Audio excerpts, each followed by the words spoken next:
Hi, this is Programo and welcome back to my channel. Today, we will talk about not unboxing the Balik Bayan box. No, kasi I was supposed to unbox the Balik Bayan box sent to my sister because my sister is out of the country and a relative from the States sent a Balik Bayan box to her. And now she asked me to unbox it, and when I was starting to unbox it, I felt uncomfortable or uneasy because it was not mine, and there were many things there na parang feeling ko, nakakaya namang halungkatin. So, I closed the box again and we'll just wait for her to be home. But when I was doing that, I remember my own experience of filling a Balik Bayan box when I was working in the States.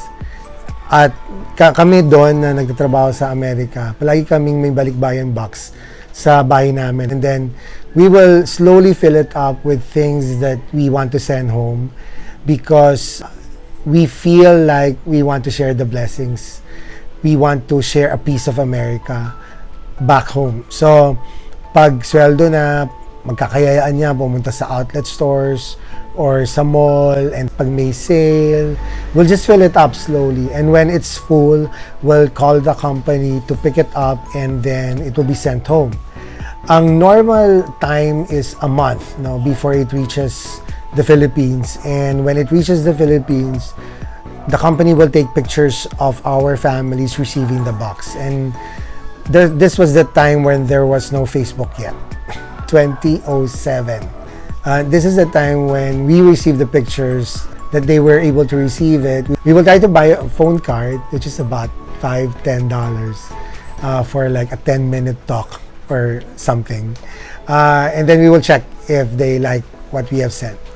And it's always a nice feeling to know that they are able to receive such. Ang nakakatawa dito kasi is that people in the States who would have this Balik Bayan boxes filled up will always have that thrill and excitement seeing the box being full.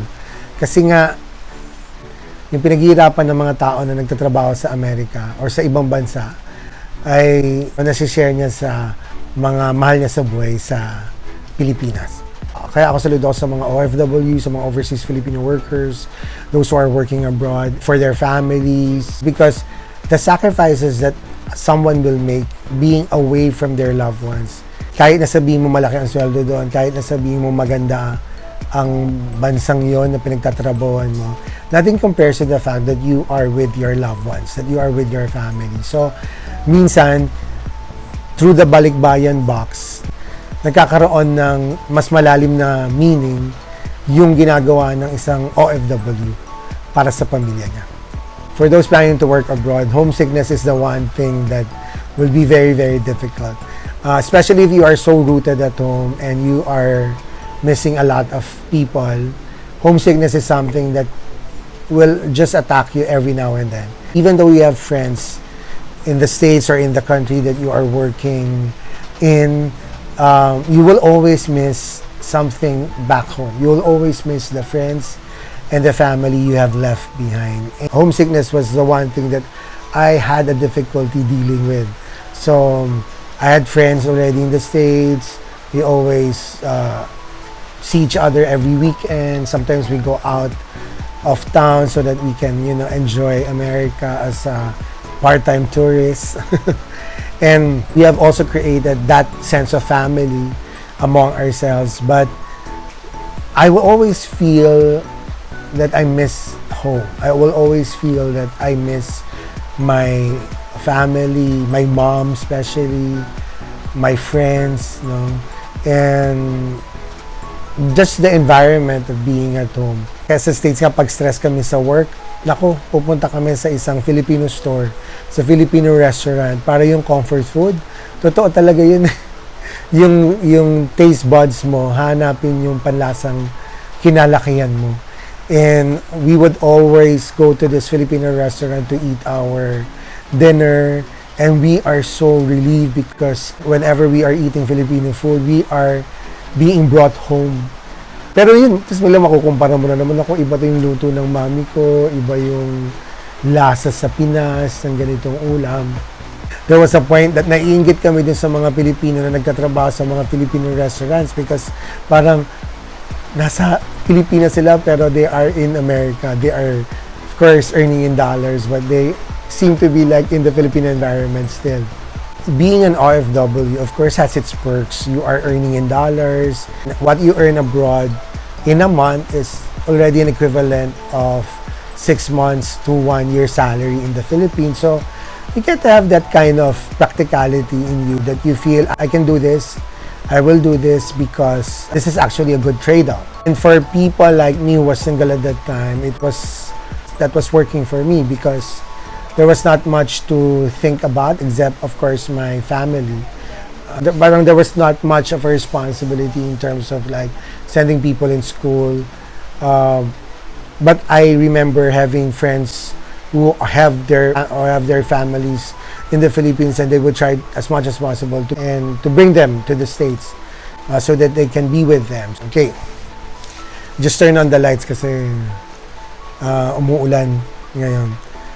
I remember in the States, kasi I was based in LA, hindi ko yata naranasan umulan. So mga twice ko naranasan na umulan. The Philippine weather you also kind of miss, although California was a good place for a weather that is not extremely hot or extremely cold. Kumbaga, very balanced siya. You know, working abroad is a learning experience because you'll be working with different people of different cultures. You are immersed in an environment wherein you are a stranger. And you have to learn a lot of ways also. We have to learn the culture and at the same time the laws. Part of the orientation is about the law in the States. So we know what to do and it's flickering. I learned a lot and I think I've grown a lot being in the States because it was not a comfort zone. And you always grow outside of your comfort zone. It was a difficult experience also because of how different the culture is. Even though you know the culture of the States, or even if we feel that the Philippines is like very Americanized, no? Brown out. So it's raining now. I turned off the light because it was flickering. So let me just continue my conversation with being an OFW. If you are working abroad, it will broaden your horizon. It will make you grow. It is full of adjustments, but at the same time, every adjustment that you survive and that you make will make you a better person. It is life-changing because what you will learn from working abroad is something that you will carry on for the rest of your life. I'm no longer working abroad. I'm working now here in the Philippines. Part of the challenges of working abroad is really about the culture. It's really trying to... Ang lakas ng ulan. Ang lakas ng ulan, tingnan mo.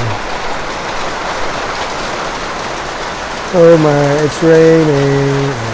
So, anyway, I wanted to talk about working abroad because I know that some of you probably are thinking about it.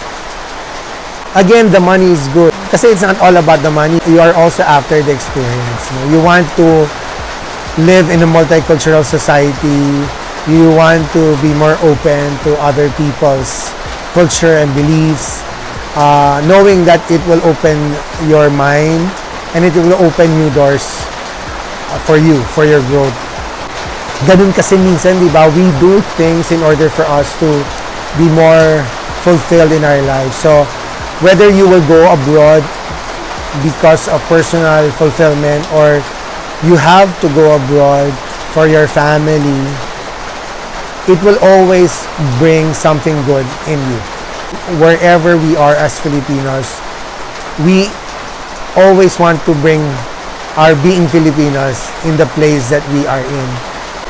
Not only the superficial things like putting a flag on my table or putting some Filipino stuff, or sharing some Filipino candies. Really trying to bring the value of being a hardworking Filipino